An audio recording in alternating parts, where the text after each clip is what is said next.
Hello, and welcome to Cooking Time. I'm David Martone, Executive Chef at Classic Time Cooking School. We've got another great show for you. We did another show celebrating the life of my mother-in-law who has passed about a year ago. And my father-in-law, who I've talked about a lot, recently passed away just a few months ago.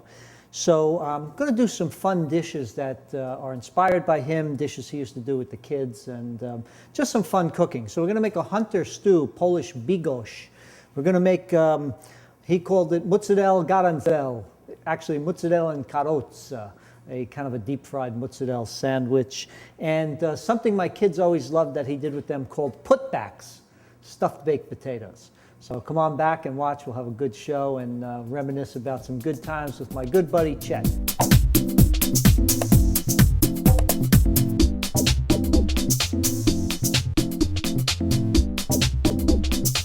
Hello, and welcome back to Cooking Time. I'm David Martone, Executive Chef. We've got some fun dishes inspired by my good friend and father-in-law, Chet, Czeslaw, Chaznu, a million different names we had for him, or simply Charles. We're going to start by making a simple Polish stew called Bigos. My father-in-law was a guy that could find good with everything. He'd make a cheese sandwich, white bread, American cheese. You would think he was eating Chateaubriand. He found delight in everything that he did, deeply devoted to his wife, and just a friendly, wonderful guy. A little bit of regular olive oil in our pot. I have some onion that I've cut up already to save a little bit of time. I've got to add a little garlic to this. So let's get our other pan going. I'm going to take our garlic and just chop it up quickly. Best way to cut garlic is just to simply smash the cloves with your chef knife, being careful, of course, not to hit the blade, so tip your blade down, give it a good whack, put it all together, and simply chop right through it. One direction, turn it another way, chop through in another direction. If you're going to scrape across your board, don't do it with the blade, do it with the back of the knife. I'm just going to collect it all onto my knife blade, and then from the back of the knife slide it off. I don't want to do this because it's too risky to simply get your fingers across that blade, especially when you're not paying attention to everything that you're doing, which often happens. Life gets busy and life comes at you sometimes. So I'm going to get that onion a little bit tender. I have some chopped up smoked pork and some chopped up kielbasa. Great kielbasa places right close by in Linden. Linden has a huge Polish community, and down on Wood Avenue and the adjoining streets there are just some wonderful homemade Polish delights such as pierogi, homemade kielbasa, different varieties of level of smoke, and wonderful meats and cheeses and all kinds of great things. There's actually one big store there called Pulaski. There's another one up in, I think it's Irvington, called Piast, P-I-A-S-T. They have two stores, one in, it's either Springfield or Irvington, right on Springfield Avenue, and they have another one in Garfield, same owner. But you get some wonderful Polish specialties. I'm peeling a Granny Smith onion to add to this wonderful dish. So remember, so far we have our onion and our garlic in the pot. Just get all this peel off.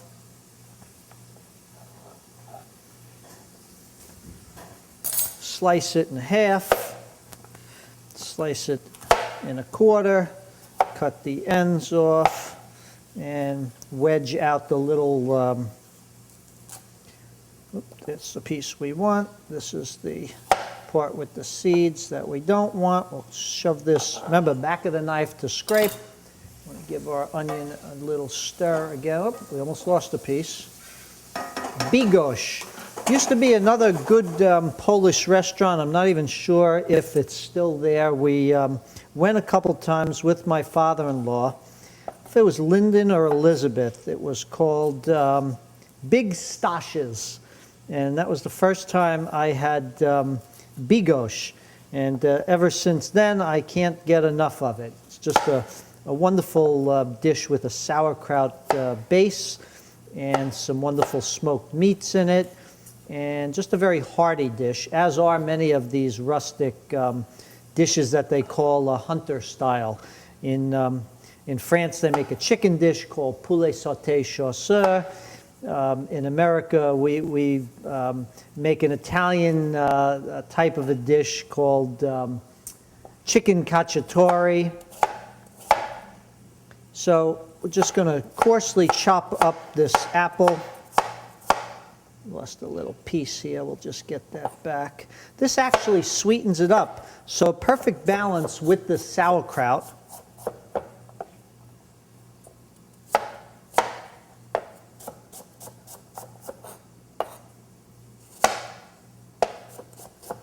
So, as I finish cutting all this apple, I'm going to add my meat to the dish.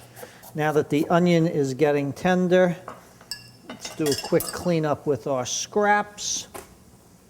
The more you clean up as you go, the better you'll be. You'll look back, you'll see no plates on the counter, you'll feel good about just relaxing, perhaps having another glass of soda or a glass of wine. I'm going to add my smoked pork and the kielbasa.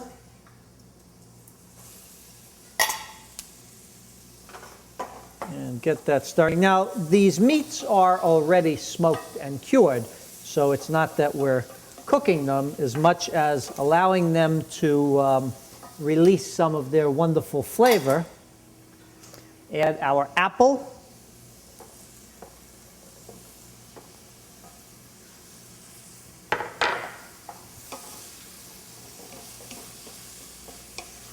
I can eat just a big dish of this alone. It's so wonderful. Oh, we lost a piece of apple. Okay, we'll let that saute a little bit. I'm going to move over here to our putbacks. Just keep in mind the sauerkraut will go into that pan eventually.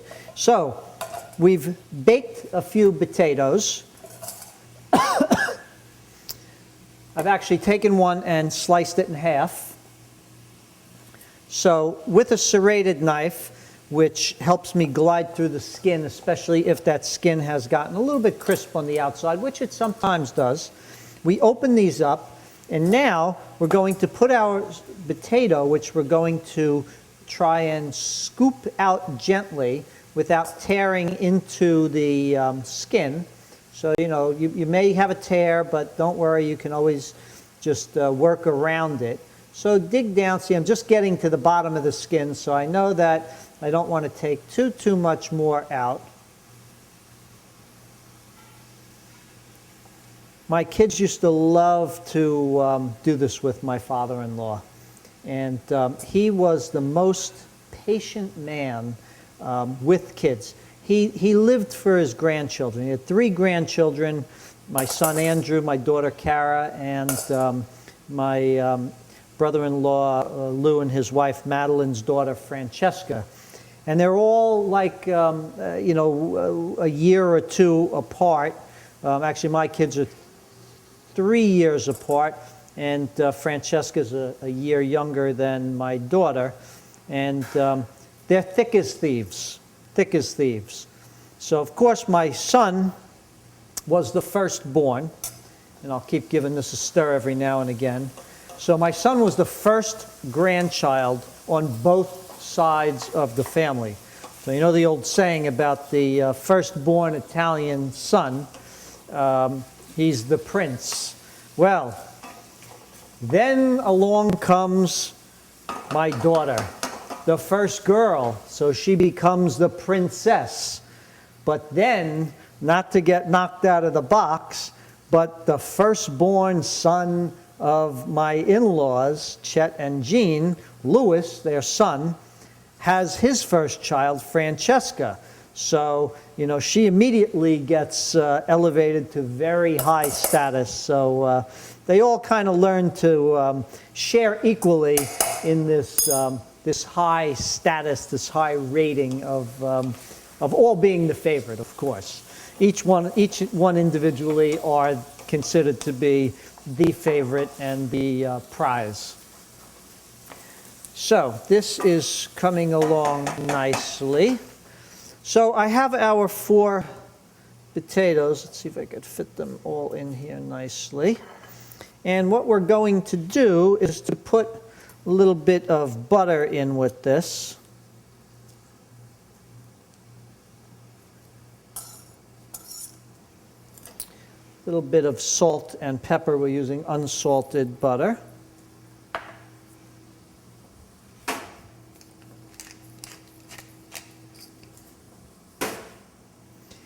And a little bit of cream. And this is the part the kids love the best. He used to have my mother-in-law's old hand mixer, which has become one of the prized possessions in my house, so I'm not even allowed to take it out to use it. So we're going to try and break this up a little bit. Actually, I want to break it into pieces so it doesn't grab, and here we go.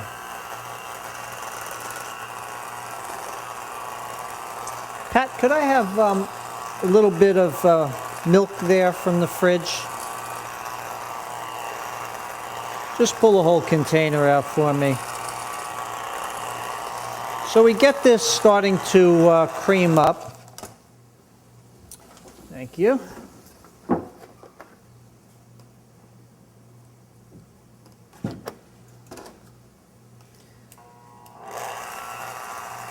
I put a little heavy cream in the beginning, but I don't want to make it too high in fat, so we put milk. You know, people go crazy about milk. Whole milk, 2% milk, 1% milk. No fat milk. What a lot of people don't realize is the difference between 2% milk and whole milk. Sounds like a lot, you know, whole milk, then 2%, a drastic drop, as if milk were 100% fat. Actually, the difference between 2% milk and whole milk is maybe a little more than 1%. So it's not that big of a stretch going from whole milk to 2%. Okay. This is creaming up nicely.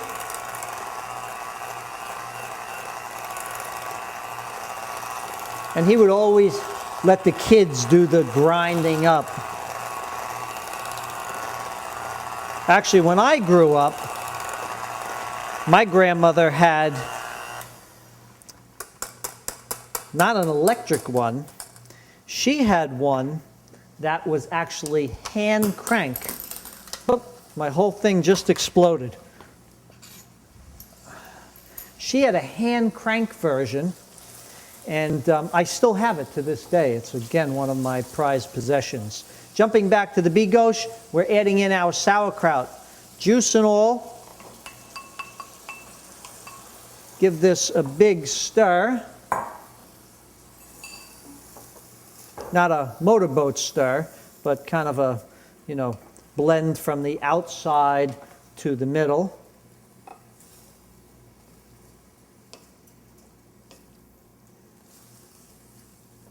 And the tartness of that sauerkraut against the sweetness of that green apple, the Granny Smith green apple, is just wonderful.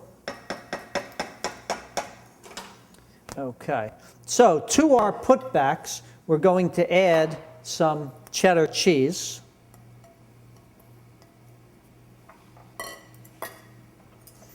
And mix that all in. This would be a Sunday or Saturday activity with Chet and the kids.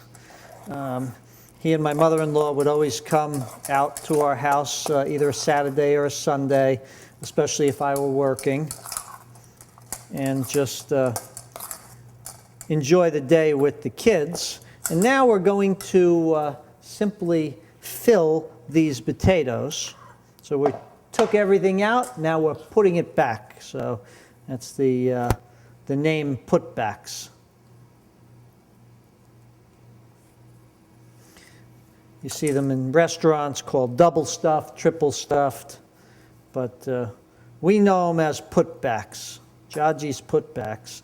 My father-in-law had a strong Polish heritage, so my kids knew him as Dziagi. We learned a lot of Polish words from him, and Polish customs, which were always fun around holidays, learning all the Polish traditions.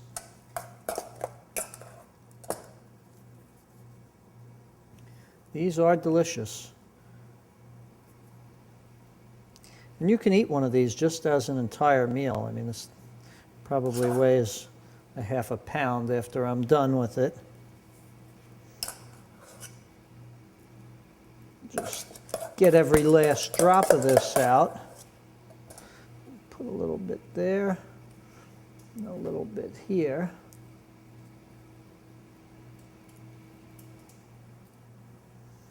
Okay.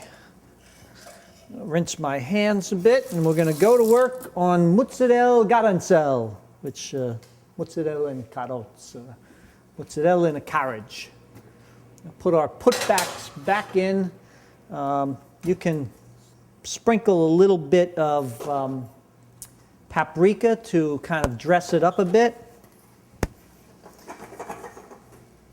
Pat's taking real good care of me. Everything I need she's given me.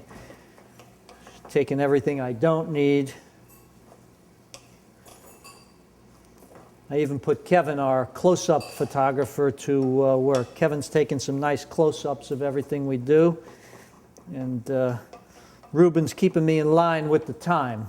He's giving me the 10 minutes, the 5 minutes, the 2 minutes, and then the cut it off, stop talking. Okay. We want this to cook down a bit, so I'm going to kick the heat up a little bit. So, now the mozzarella in Carozza. I better get a dish ready so when we get these done.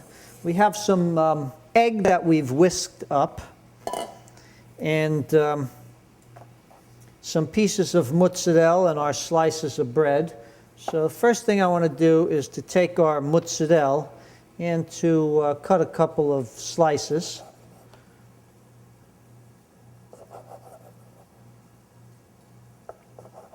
And this is just your regular store-bought mozzarella in a block. Comes in a half-pound or 1-pound block. And we'll make our sandwiches by putting the mozzarella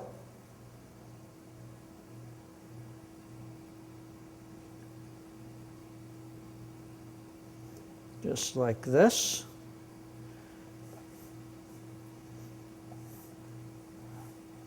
Pretty easy. You can trim off the crust, but Chet was a very frugal guy and wouldn't think about wasting that wonderful crust.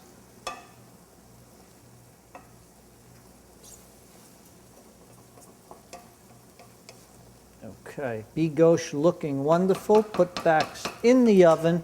We might even have time for one more dish. I had one in the background. I'm going to bring it up close just in case I have time for this. So we're going to put some oil in our pan.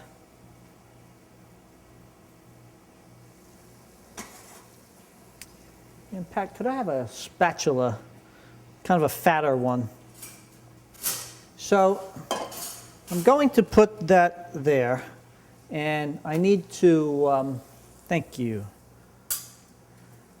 See, we're not hiding anything. People help, people, we need a lot of stuff going on here. I've got to get my fingers in this, so I'm going to lower this down a little bit because I don't want it to fall apart. This is almost like a French toast. Remember, mozzarella garanzel. Big splash you're going to hear when this egg hits this oil. Actually, I'll do one at a time.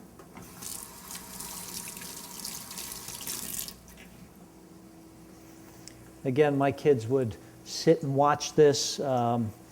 It's just one of those memories they'll always have of their grandfather.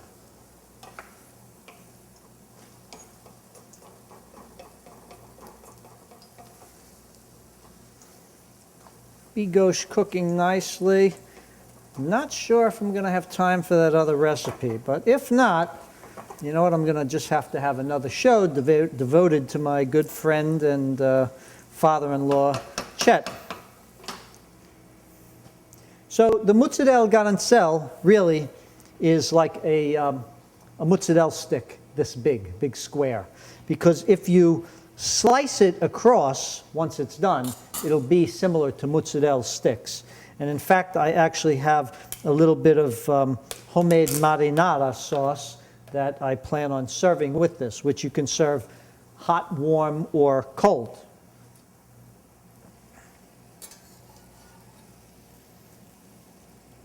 Okay, a little bit more. You have to keep working this bigos because the liquid, if you look over the top of this, you can see that the liquid starts to evaporate, and then the kind of caramelizing will take place with the sauerkraut starting to get more golden in color. So you don't want it to burn, because anything that really gets too dark and burns really gets kind of bitter in flavor. So let me take a look and see how we're doing with our mozzarella in Carozza. I'm going to try and flip this gently. See that technique? Simple. Just put two things, one on either side, very gently slide it. Never want to let go, because you can easily have the whole thing splash up in your face, which we don't want to do at all. Let me go take a look at our putbacks. Yeah, this is drying up nicely and starting to caramelize. This is starting to crackle a little bit. Just another minute with our putbacks. You know, my father-in-law used to do this kind of a nursery rhyme with my kids. And we called it the first couple of words, which I'm sure I'm mispronouncing. But it started off by going tutututurushki. It's kind of like this little piggy went to market kind of thing, and you build up to this this high point where he would tickle one of the children and make that kind of a rrr noise, and they would go hysterical.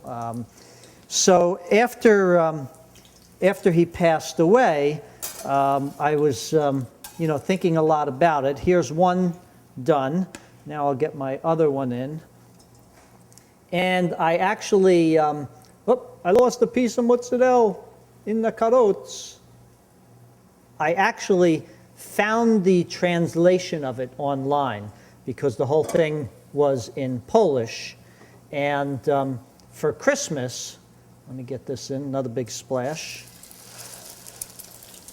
For Christmas, I actually found photographs of my children in his lap, either playing one game or another, and I superimposed the photograph along with the text, both in Polish and English, of this. It's actually a magpie bird, a whole little rhyme with it, but they love this so much. It was just, we say tutututurushki, and you can just close your eyes and hear his voice doing it. Let me take a look now at our putbacks.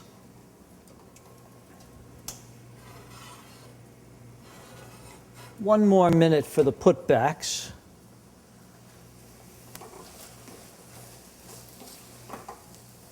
See, this starts to actually get more kind of creamy in texture as it cooks down. So you have to move it around quite a bit more. Let me take another.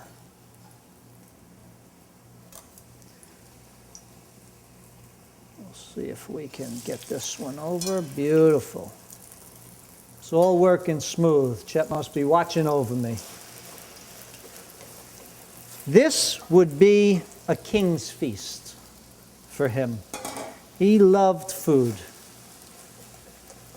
Anything, though. I could bring him a cracker, he'd be happy. He'd enjoy it like he was eating a big leg of lamb.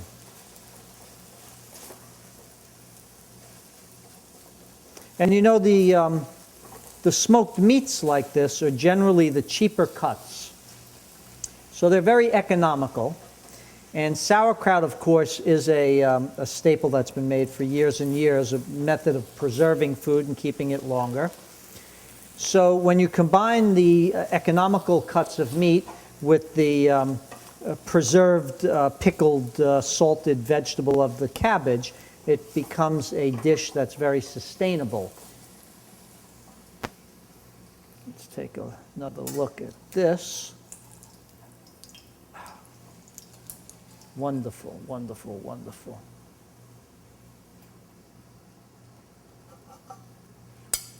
Going to just move this off the burner, give this another stir. Pull our putbacks out.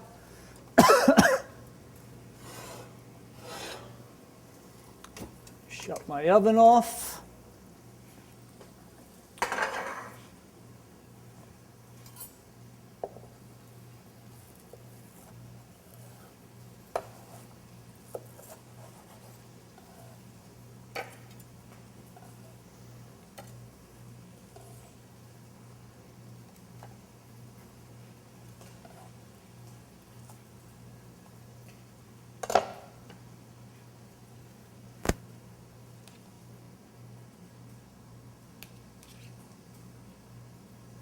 A little bit of that wonderful marinara sauce with our, this is our dish going in the back again.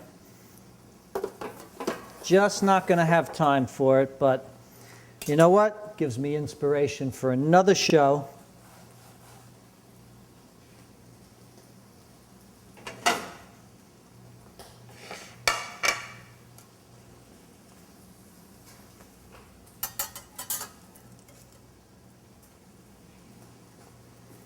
There's our wonderful putback.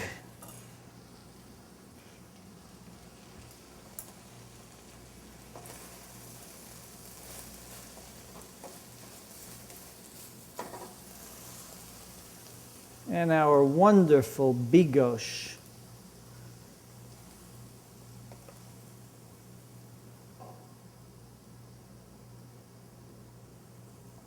Get a couple of pieces of that wonderful kielbasa. Well, we have our incredible Mozzarella in Carozza that Dziagi so dearly called Mozzarella Garancel. He sang things. He loved to sing whenever we were together, and he would raise a glass. He would start to sing this song, Stolat, which means 100 years. And he just enjoyed life. So our Mozzarella Garancel, which the kids loved, it was like French toast with mozzarella in the center. And whether he served it with a little bit of marinara sauce, a little bit of gravy, or nothing at all, they would just eat it as a sandwich, and they still love it. Then, of course, the Bigos, which I got turned on to when we went out for Father's Day one year to Big Stashes, which I'm not sure if it's still around, but it was a great place. Get there early. They run out of different kinds of pierogi. And his putbacks, which was really a very simple dish that he did with the kids. I'm going to wrap up now and leave you with a little video of Chet doing tutututurushki. I hope you enjoy it as much as I did and my children did, and just wonderful, loving memories. So, folks, I'm David Martone from Classic Time. Thank you for joining us for our salute to Dziagi. Okay, here we go. Tutututaracki. Kacki gotowała. Temu dało jednego, temu dało drugiego, temu dało trzeciego, temu dało pięknego. Sia, sia, sia, sia. Pięć tykoda, pięć tykoda, pięć tykoda. We might give it to you for your crib.